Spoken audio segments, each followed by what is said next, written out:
Hi, this is a virtual pet simulator in C Sharp. We just used Visual Basic .NET framework, and this totally console app. And here we can do multiple things with pet. Like here we can choose the pet type. Suppose we have to enter the numbers, so like we give the value 2. So we just select the pet type dog. And what would you like to name your pet? So we have to give the input for name.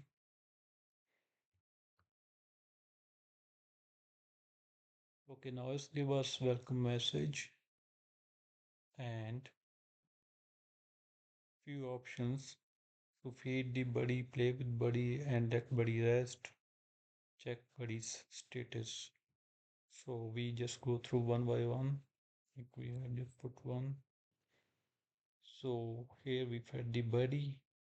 So now buddy's hunger is decreased and health slightly increased. Okay, here we go with second option.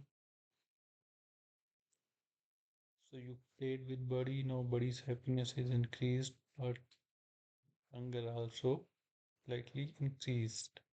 Here we go with third option. Okay, you let buddy rest. Now buddy's health is improved. However, happiness slightly decreased because he is resting. So here the fourth option we can check the status.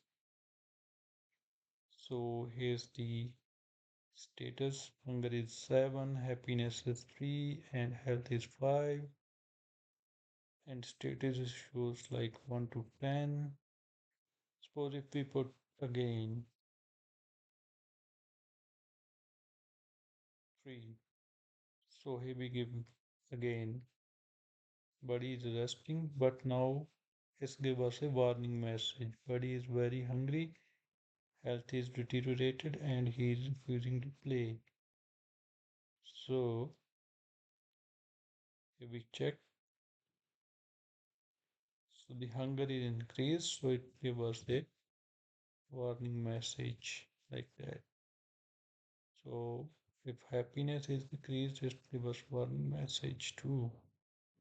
So here we go with number 5 option to exit the app.